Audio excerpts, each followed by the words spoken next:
Hay lugares en este planeta donde la Tierra parece no haber negociado todavía con la vida humana. Lugares donde el suelo puede acercarse a los 70 grados centígrados.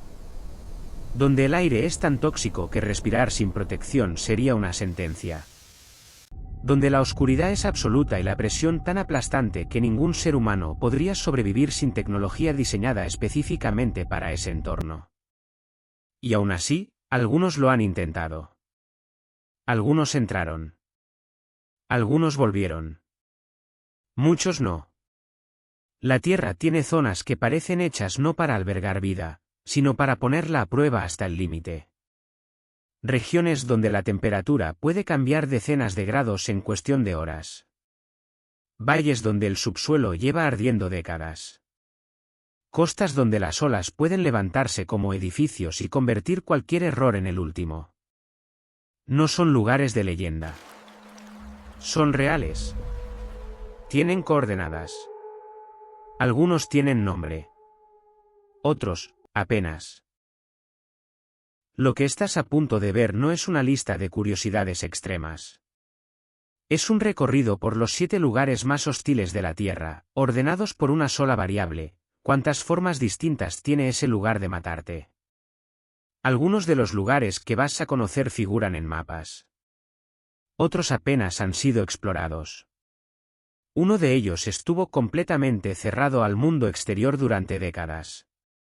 Y el último, el que guarda este recorrido hasta el final, no tiene el aspecto que imaginas cuando piensas en peligro extremo. No es un volcán. No es el Polo Norte. Es algo que los científicos aún no comprenden del todo. Y cuando lo veas, vas a entender por qué lo dejamos para el final. Cada lugar de esta lista tiene su propia forma de matar. Su propia lógica. Su propio lenguaje. Quédate hasta el final. Porque el 7º lugar redefine todo lo que crees saber sobre el peligro. Antes de entrar, una sola regla. Todo lo que vas a escuchar es verificable. Cada temperatura, cada cifra de muertes, cada nombre de lugar. No hay exageración aquí porque no hace falta. La realidad ya es suficientemente extrema. La Tierra tiene aproximadamente 510 millones de kilómetros cuadrados de superficie. De esa superficie, los seres humanos habitamos de forma permanente apenas el 10%. El resto, desértico, polar, volcánico, profundo o atmosféricamente hostil, permanece fuera del alcance de la vida cotidiana. Pero fuera del alcance no significa inexplorado. Científicos, militares, exploradores y, en algunos casos, personas que simplemente no tenían a dónde ir, han entrado en estos lugares. Han documentado lo que encontraron. Y lo que encontraron, en la mayoría de los casos, fue que la naturaleza no estaba esperando su visita. Estos son los 7 lugares donde la Tierra todavía impone sus propias condiciones. Y ninguna de ellas favorece la supervivencia humana. Lugar 1, el desierto de Danakil, Etiopía, el infierno con coordenadas. Hay un lugar en el noreste de Etiopía donde el suelo parece otra versión del planeta. Se llama la depresión de Danakil. Es una de las regiones más bajas del continente africano, hundida más de 100 metros por debajo del nivel del mar, encajonada entre placas tectónicas que aún hoy siguen separándose. Y en ese hundimiento, la Tierra ha creado algo que no tiene equivalente en ningún otro lugar del mundo. El suelo de Danakil no es suelo en el sentido convencional. Es una corteza delgada de sal y azufre sobre una red de ácido hirviente que circula a escasos metros de la superficie.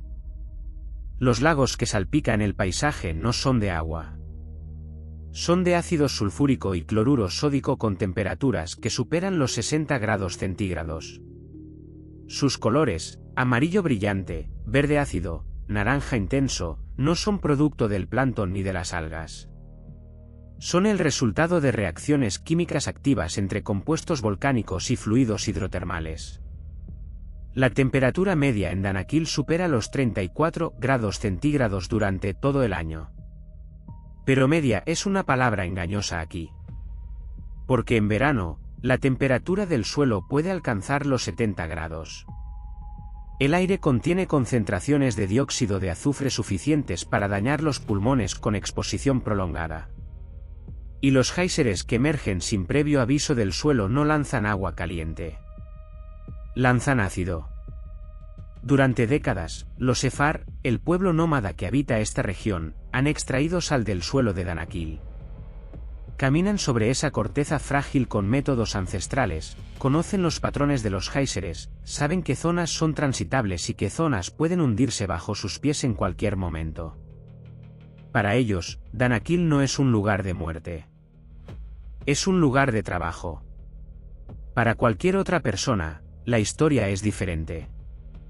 En 2017, un grupo de turistas acompañado por guías locales fue atacado en los alrededores de Danakil por un grupo armado. 5 personas murieron. La región, además de ser geológicamente extrema, se sitúa en una de las fronteras más inestables de África, donde confluyen Etiopía, Eritrea y Yibuti. Así que Danakil no tiene un solo tipo de peligro. Tiene 3 simultáneos. El calor que puede matar en horas si no tienes agua y refugio. El ácido que puede destruir la piel y los pulmones con exposición prolongada. Y la inestabilidad política de una región que lleva décadas siendo zona de conflicto. Los científicos que estudian Danakil lo hacen con equipo de protección específico, acompañamiento de los sefar y protocolos de evacuación. Y aún así, las expediciones se miden en horas, no en días. Pero hay algo en Danakil que los científicos no esperaban encontrar. En sus lagos ácidos, en un entorno que parecía incompatible con cualquier forma de vida conocida, se han encontrado microorganismos. Extremófilos. Organismos que no solo sobreviven en ácido hirviente, sino que lo necesitan para existir. Organismos que han llevado a algunos astrobiólogos a reformular sus modelos sobre en qué condiciones puede aparecer la vida. Lo que parecía el lugar menos hospitalario de la Tierra se convirtió en uno de los más importantes para entender dónde podría existir vida fuera de ella. Pero Danakil, con toda su complejidad, con su ácido y su calor y su inestabilidad política, no es el lugar más peligroso de esta lista. Porque al menos en Danakil sabes de dónde viene el peligro. Lo que viene a continuación, no te avisa. Lugar 2, el mar de Barents y las costas del Ártico, donde el frío piensa. El Ártico no mata de una sola manera. Eso es lo que hace que sea diferente de cualquier otro entorno extremo de este planeta. Un volcán tiene un radio de destrucción. Un desierto tiene sus propias reglas. Pero el Ártico, y en particular las costas del mar de Barents en el norte de Noruega y Rusia, combina múltiples sistemas de muerte que interactúan entre sí de formas que los seres humanos llevan siglos intentando predecir sin conseguirlo completamente. La temperatura del agua en el mar de Barents en invierno oscila entre menos 1,8 y 2 grados centígrados. En esas condiciones, un ser humano que cae al agua sin traje térmico adecuado pierde la capacidad motora en los brazos y las piernas en menos de 10 minutos. En 15 minutos, la coordinación es prácticamente nula. En menos de una hora, en la mayoría de los casos, el corazón falla. Pero la hipotermia no es el único mecanismo. El Ártico tiene lo que los meteorólogos llaman condiciones de visibilidad cero. Tormentas de nieve que reducen la visibilidad a menos de 1 metro en cuestión de minutos. Vientos que pueden alcanzar los 150 km por hora y que, combinados con las temperaturas, generan sensaciones térmicas de menos 50 grados o más. Hielo marino que puede tener 1 metro de espesor en un punto y hundirse bajo el peso de un ser humano a 20 metros de distancia, sin señal visual de advertencia. En 1914, la expedición Karluk quedó atrapada en el hielo ártico cerca de las Islas Wrangel. El barco fue aplastado por el hielo y se hundió. Los 25 supervivientes intentaron cruzar el hielo en dirección a tierra. 3 grupos de exploración salieron del campamento principal en busca de ayuda. Ninguno de los 3 llegó.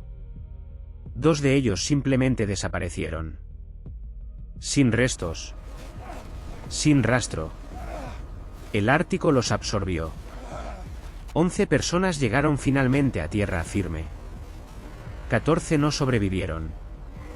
Y eso fue con ropa ártica, experiencia polar y la determinación de hombres seleccionados específicamente para condiciones extremas. Pero el mar de Barents tiene una segunda capa de peligro que no tiene que ver con el frío ni con las tormentas. Durante la Guerra Fría, el mar de Barents fue una de las principales rutas de operaciones de los submarinos nucleares soviéticos. Y en el fondo de ese mar, a profundidades que oscilan entre los 100 y los 500 metros, descansan los restos de al menos varios de esos submarinos. El más conocido es el Kursk, hundido en agosto del año 2000 con 118 tripulantes a bordo. El Kursk tardó 8 días en ser alcanzado por los equipos de rescate. Para entonces, ya no había nadie que rescatar. Las cartas encontradas en el interior del submarino indicaban que algunos miembros de la tripulación sobrevivieron a la explosión inicial. Esperaron en la oscuridad, en el agua helada que se filtraba lentamente, en el fondo del mar de Barents. El Ártico no solo mata afuera, también mata dentro. Y aunque el mar de Barents tiene una brutalidad que reside en lo que hace con el cuerpo humano, hay un lugar en esta lista donde el peligro no viene del exterior. Viene del interior de la tierra misma. Y cuando llegas a él, el suelo bajo tus pies lleva ardiendo desde 1962. Existe una ciudad en el estado de Pensilvania, en el noreste de los Estados Unidos, donde el suelo lleva en llamas más de 60 años. Se llama Centralia. En 1962, un incendio se inició en una vena de carbón antracita que discurre bajo el subsuelo de la ciudad. Las versiones sobre el origen exacto del fuego varían. Algunos registros apuntan a que comenzó en un vertedero municipal cuando residuos fueron quemados demasiado cerca de una vena de carbón expuesta. Otros sugieren que el fuego ya existía desde antes. Lo que sí es verificable es lo que pasó después. Durante años, los residentes de Centralia notaron que algo estaba mal. El suelo se calentaba en puntos específicos. En invierno, había parcelas donde la nieve no se acumulaba porque el calor subterráneo la fundía. Los jardines traseros de algunas casas comenzaron a humear. En algunos casos, el vapor de dióxido de carbono y monóxido de carbono emergía directamente del suelo. En 1981, un niño de 12 años llamado Todd Domboski caminaba por el patio trasero de su abuela cuando el suelo se abrió bajo sus pies. El agujero tenía aproximadamente 1,5 metros de diámetro y descendía más de 40 metros hacia una cavidad llena de gases tóxicos y calor extremo. Todd se agarró a las raíces de un árbol que sobresalían del borde del agujero. Su primo consiguió sacarlo. Después de ese incidente, el gobierno federal de los Estados Unidos asignó $42 millones para la reubicación de los residentes de Centralia. La mayoría aceptó. Algunos no. En 2013, el gobierno del estado de Pensilvania revocó oficialmente los códigos postales de Centralia. La ciudad dejó de existir administrativamente. Pero el fuego sigue ardiendo. Los geólogos estiman que las reservas de carbón bajo Centralia son suficientes para mantener el incendio durante otros 250 años. Quizás más. El fuego ha consumido ya kilómetros de venas de carbón en todas direcciones bajo el suelo. No tiene un frente único. Se mueve en todas direcciones según encuentra combustible. Hoy, Centralia es una de las ciudades fantasma más visitadas de Estados Unidos. Sus calles siguen asfaltadas. Las aceras siguen en su lugar. Las señales de tráfico, en algunos casos, aún están de pie. Pero los edificios han sido demolidos en su mayoría, y en los solares vacíos, el suelo humea. Algunos visitantes han reportado que el asfalto de ciertas calles está caliente al tacto incluso en invierno. En algunos puntos, los niveles de monóxido de carbono en el aire superan los límites considerados seguros para la exposición humana. Y aún así, en 2020, cuando el último censo fue realizado, 5 personas seguían viviendo en Centralia. 5 personas que llevan décadas coexistiendo con un incendio que no pueden ver, que no pueden apagar, y que se mueve lentamente bajo sus pies cada día. El fuego de Centralia no mata rápido. No mata con espectacularidad. Mata lentamente, con gases inodoros que se filtran a través del suelo, con subsidencias que aparecen sin previo aviso, con una temperatura que convierte el subsuelo en un sistema de calefacción que nadie diseñó y nadie puede desconectar. Pero incluso con todo esto, incluso con el fuego bajo el suelo y los gases en el aire y el asfalto caliente bajo los pies, Centralia tiene algo que la diferencia de los lugares que vienen a continuación. En Centralia, el peligro es estático. Lo que viene a continuación, se mueve. Y cuando te alcanza, no te da tiempo de pensar. Lugar 4, la zona de exclusión de Chernóbil, el peligro que no puedes ver. El 26 de abril de 1986, a la 1:23 de la madrugada, el reactor número 4 de la central nuclear Vladimir Lenin, en Chernóbil, Ucrania, explotó. La explosión fue lo de menos. Lo que vino después es lo que mató durante décadas. Durante 10 días, el núcleo expuesto liberó cantidades masivas de material radiactivo al aire. El viento lo llevó por toda Europa. Las partículas cayeron con la lluvia sobre campos, ríos, ciudades, ganado y personas que, en muchos casos, ni siquiera sabían lo que estaba pasando. La ciudad de Pripyat, 49.000 habitantes, fue evacuada 36 horas después de la explosión. 36 horas en las que sus vecinos vivieron, respiraron, bebieron agua y dejaron a sus hijos jugar en los parques mientras el aire transportaba isótopos radiactivos. La zona de exclusión de Chernóbil ocupa hoy unos 2.600 kilómetros cuadrados alrededor del reactor. Está cerrada al asentamiento humano permanente. Pero hay gente dentro. Unas 200 personas, documentadas, regresaron por su cuenta después de la evacuación. Se les llama samoseli, una palabra ucraniana que viene a significar los que vuelven solos. La mayoría son ancianos que prefirieron morir en su tierra antes que vivir en el exilio. Y luego están los animales. Décadas sin presencia humana significativa han hecho que la naturaleza recupere la zona de formas que los científicos no esperaban del todo. Lobos, jabalíes, alces, linces, águilas. Los bosques de Pripyat se han vuelto a llenar. La biodiversidad animal en la zona, según algunos estudios, supera a la de zonas no contaminadas alrededor. Eso no quiere decir que el peligro se haya ido. Los niveles de radiación dentro de la zona varían muchísimo según el punto. En algunas áreas, la radiación de fondo se parece a la de una ciudad cualquiera. En otras, sobre todo cerca del reactor y del bosque rojo, donde los árboles murieron en cuestión de días absorbiendo radiación en 1986 y el suelo sigue siendo uno de los puntos más contaminados de la región, los niveles pueden ser miles de veces superiores al fondo natural. El bosque rojo se llama así por lo que le pasó a la vegetación en los días siguientes a la explosión.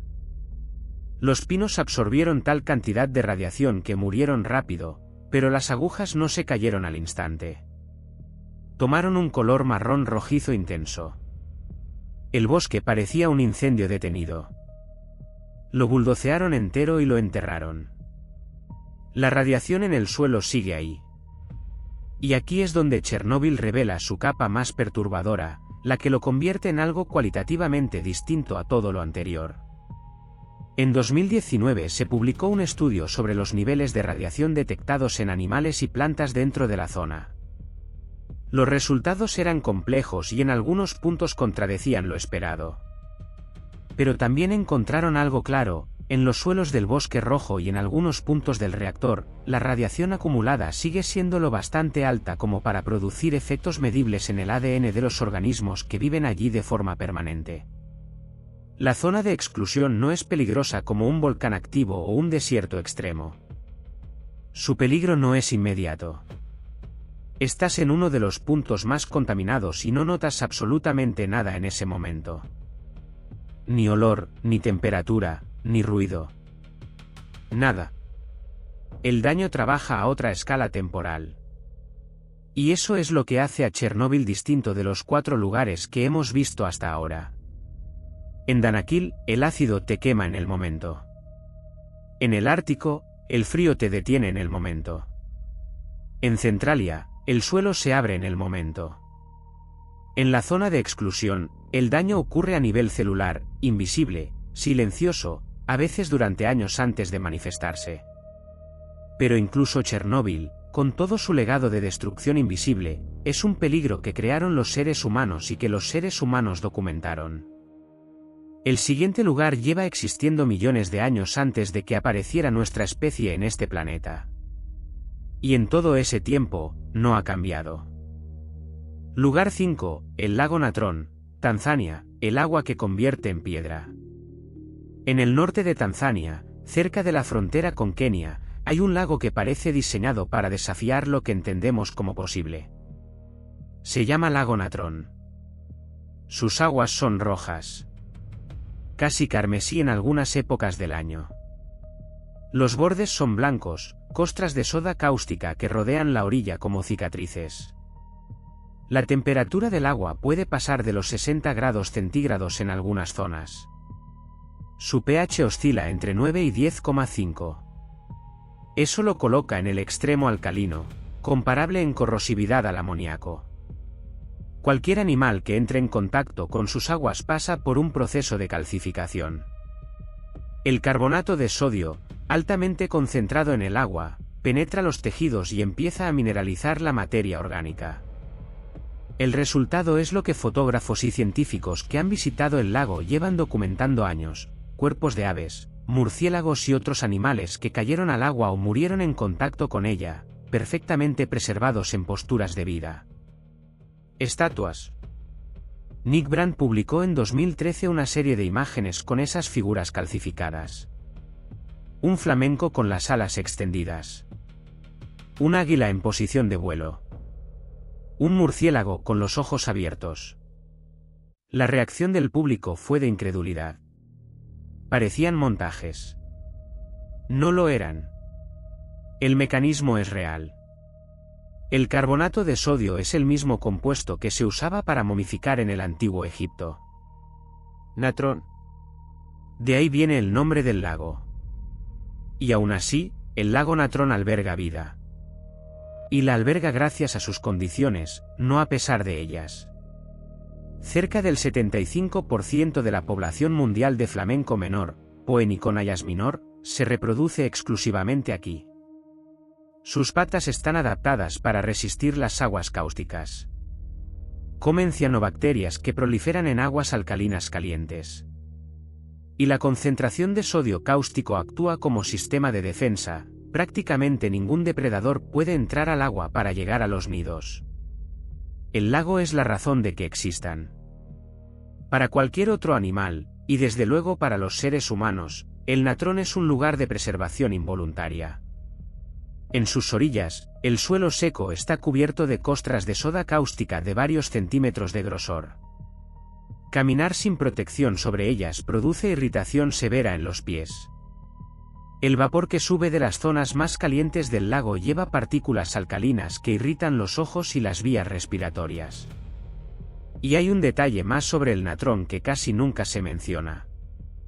Las erupciones del volcán Oloitoño-Lengai, a apenas 20 kilómetros del lago, alimentan su sistema hidrológico con carbonatita. La carbonatita es la única lava del mundo que fluye a temperatura ambiente. Contiene concentraciones extremas de sodio y potasio. Cada vez que el Oloitoño-Lengai entra en actividad, la composición química del Natron cambia. El lago es dinámico. Y su dinámica está conectada a un volcán activo. Lo que significa que el lago Natron, además de ser cáustico, está sentado sobre un sistema volcánico que puede alterar sus condiciones en cualquier momento, sin previo aviso. Danakil, el Ártico, Centralia, Chernóbil, el lago Natron. 5 lugares. 5 formas distintas de imposibilitar la vida humana. Hay algo que comparten y que el siguiente lugar ya no comparte. Los 5 están en la superficie. Lo que viene a continuación existe en un espacio que apenas hemos empezado a explorar. Y allí abajo, el peligro no viene de la química. Ni del frío. Ni del fuego. Viene de la presión. Lugar 6. La zona Dal, el lugar más profundo y más letal del planeta. Hay una parte del océano que los científicos llaman la zona Dal. El nombre viene de Hades, el inframundo de la mitología griega. No fue una elección casual.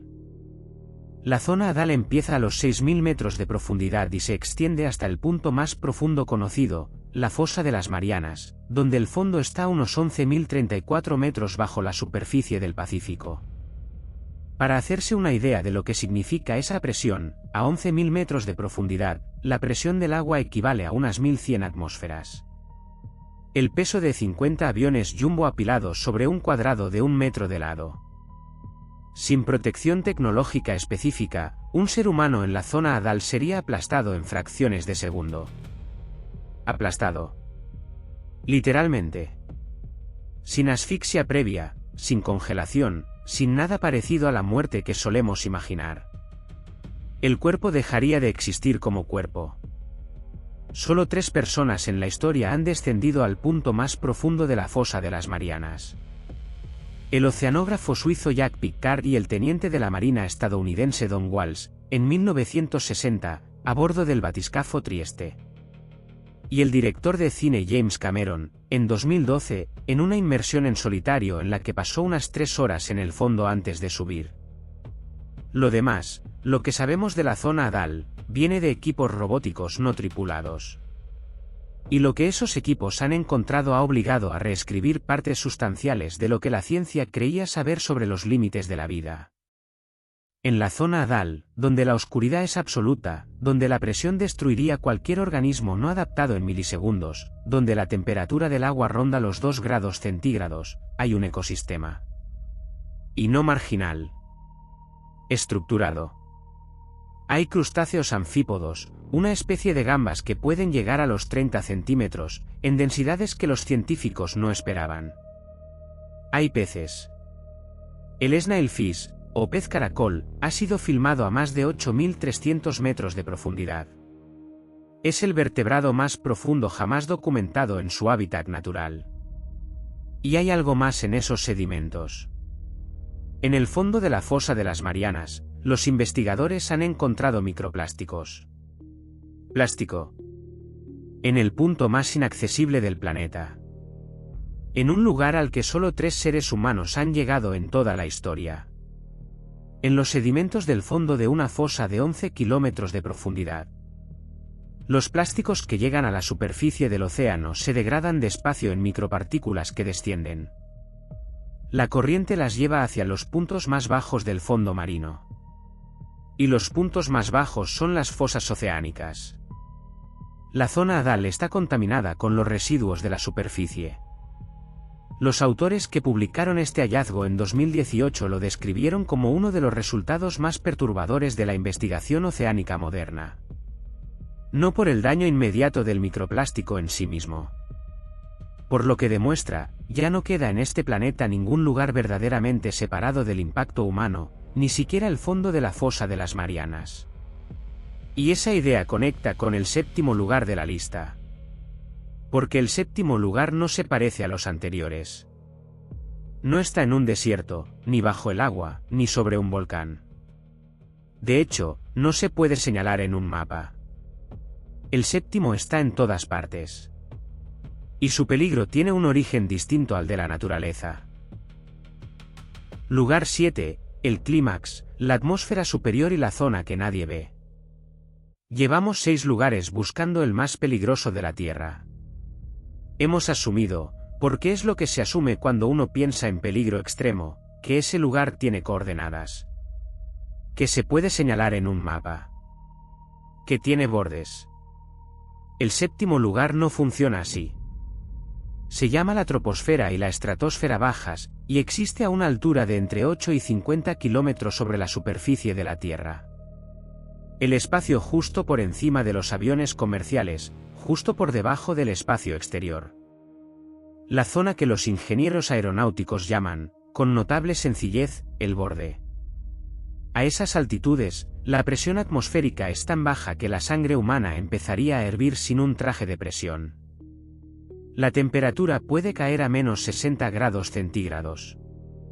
El oxígeno no basta para mantener la conciencia humana sin suministro externo. Y la radiación solar, sin la protección de la densa atmósfera inferior, alcanza niveles que dañan el ADN con exposición sostenida. Felix Baumgartner saltó desde esa zona en 2012. Subió en una cápsula presurizada hasta los 39 kilómetros de altitud. Un punto donde el cielo sobre él ya era negro. Donde podía ver la curvatura de la Tierra. Después saltó. En caída libre alcanzó los 1357,64 km por hora. Rompió la barrera del sonido con su cuerpo. Durante los primeros segundos del salto entró en una espiral que los ingenieros en tierra no podían controlar y que él mismo solo consiguió detener manualmente cuando ya empezaba a perder la conciencia. Si hubiera perdido esa pelea contra la espiral, si se hubiera quedado inconsciente durante esos segundos, el traje de presión habría sido la única barrera entre su cuerpo y las condiciones del borde de la atmósfera. Pero aquí está la idea que hace al séptimo lugar distinto de todos los anteriores. La atmósfera superior es letal para los seres humanos sin equipamiento, sí. Pero más allá de eso, es el sistema que hace habitable, en comparación, todo lo demás de esta lista. La capa de ozono, situada en la estratosfera entre los 15 y los 35 kilómetros de altitud, absorbe entre el 97 y el 99% de la radiación ultravioleta del Sol que de otra manera llegaría a la superficie terrestre. Sin esa capa, el Ártico sería más letal de lo que es. El lago Natrón sería más cáustico. La zona Hadal recibiría radiación que alteraría sus ecosistemas desde la superficie. Y esa capa, que protege todo lo que existe debajo de ella, fue dañada por compuestos creados por nosotros mismos. Los clorofluorocarbonos, los CFC, usados masivamente en refrigerantes y sprays durante décadas, destruyen las moléculas de ozono cuando llegan a la estratosfera. A mediados de los años 80, los científicos midieron un agujero en la capa de ozono sobre la Antártida que en algunos años llegó a alcanzar los 25 millones de kilómetros cuadrados. El Protocolo de Montreal de 1987 prohibió los CFC de forma gradual. Es probablemente el tratado medioambiental más exitoso de la historia en términos de cumplimiento y efecto medido. La capa se está recuperando. Pero en 2023, los científicos detectaron niveles anómalos de vapor de agua en la estratosfera provocados por la erupción del volcán submarino Unga Tonga en enero de 2022. La erupción inyectó directamente en la estratosfera cantidades de vapor de agua sin precedente en la historia instrumental moderna. Los modelos climáticos están siendo revisados. El sistema que protege todos los demás sistemas de este planeta, la capa que hace que el Ártico sea solo extremadamente frío y no además irradiado, que hace que Danakil sea solo ácido y no además quemado por UV, que hace que la zona Hadal sea solo presión aplastante y no además presión más radiación severa. Ese sistema es también el más frágil de todos los que hemos visto. Centralia necesita carbón. El lago Natrón necesita sodio. La zona Hadal necesita profundidad. La estratosfera puede ser alterada desde la superficie. Por vulcanismo. Por compuestos industriales. Por cualquier proceso que inyecte suficiente material en la atmósfera superior. La diferencia entre el séptimo lugar y los 6 anteriores está en el sentido de la flecha. Los 6 anteriores son lugares donde la Tierra es peligrosa para los seres humanos. El séptimo es el lugar donde los seres humanos hemos demostrado ser peligrosos para la Tierra. Y cuando esa flecha se invierte, cuando el sistema que hace posible la vida en este planeta es a la vez el más vulnerable, ya no estamos hablando solo de lugares extremos. Estamos hablando de condiciones que, si cambian lo suficiente, harían que todos los lugares de esta lista parecieran destinos turísticos en comparación. 7 lugares. 7 formas distintas de imposibilitar la vida. Y lo que los conecta no es el peligro en sí. Lo que los conecta es algo más concreto. En cada uno de ellos, los seres humanos han entrado de todas formas. Los Sefar llevan generaciones trabajando en Danakil. Los pescadores del mar de Barents han navegado sus aguas durante siglos. Los 5 residentes que quedan en Centralia siguen eligiendo ese suelo cada día. Los Amoseli volvieron a la zona de Chernóbil por decisión propia. Los científicos descienden robots a la zona Adal. Felix Baumgartner saltó desde el borde de la atmósfera. Y en todos los casos, lo que encontraron en esos lugares no fue solo peligro. Encontraron información. Danakil dio microorganismos que han redefinido los modelos de búsqueda de vida en otros planetas. El Ártico ha entregado datos sobre el cambio climático que no se podían obtener en ningún otro sitio. Centralia enseñó cómo los incendios de carbón pueden convertirse en sistemas autosostenidos que ninguna tecnología moderna apaga. Chernóbil demostró que cuando los seres humanos se retiran, la naturaleza puede recuperar territorios que parecían perdidos. El lago Natrón demostró que la corrosividad extrema puede ser, para la especie correcta, una ventaja evolutiva. La zona Adal demostró que la vida encuentra formas en condiciones que parecen diseñadas para impedirla. Y la estratosfera nos está diciendo algo que todavía estamos aprendiendo a escuchar. Que el sistema más frágil del planeta no es el más visible. Que el peligro más grande no siempre tiene coordenadas. Y que la diferencia entre un lugar inhabitable y un lugar vital puede depender de una capa de moléculas de 3 átomos de oxígeno a 25 kilómetros de altitud. Hoy, la capa de ozono se está recuperando. Los modelos más recientes apuntan a que podría volver a sus niveles anteriores a 1980 alrededor de 2066, sobre la Antártida. Sobre el Ártico, quizás antes. Pero quizás y alrededor de son las palabras con las que los científicos conviven en este campo. Porque la estratosfera, el lugar más peligroso de esta lista, es también el menos predecible. Y lo menos predecible es siempre lo que merece más atención. Hay un patrón que atraviesa los 7 lugares de este recorrido. El peligro cambia en cada uno, así que el patrón no está ahí. Está en la escala. Danakil es peligroso a escala química. El Ártico, a escala climática. Centralia, a escala geológica. Chernóbil, a escala celular. El lago Natrón, a escala bioquímica. La zona Adal, a escala de presión. La estratosfera, a escala planetaria. Y cuanto mayor es la escala del peligro, menor es la capacidad de un ser humano individual para modificarla. El incendio de Centralia no se apaga con un extintor. La presión de la zona Adal no se contiene con ropa técnica. La capa de ozono no se protege con una sola decisión individual. Lo que sí se puede hacer, lo que siempre ha marcado la diferencia en todos los lugares de esta lista, es entender qué hace al lugar peligroso. Porque el conocimiento de Danakil produjo astrobiología. El conocimiento del Ártico produjo climatología de precisión. El conocimiento de Chernóbil produjo protocolos de gestión de accidentes nucleares que existen hoy en todas las plantas del mundo. El conocimiento del lago Natrón produjo uno de los estudios de adaptación evolutiva más completos de las últimas décadas. El conocimiento de la zona Adal está redefiniendo los límites de donde puede existir la vida. El conocimiento no quita el peligro. Pero es lo único que alguna vez ha cambiado la relación entre los seres humanos y los lugares donde la Tierra impone sus propias reglas. Si este recorrido te ha hecho mirar alguno de estos lugares de otra manera, o si hay un lugar extremo que crees que debería estar en la lista, déjalo en los comentarios. Cada semana exploramos un aspecto distinto de este planeta, los sistemas que lo hacen funcionar, los límites donde esos sistemas se quiebran, y las historias de quienes los han cruzado. Suscríbete si quieres seguir explorando. Todavía queda mucho territorio sin mapear.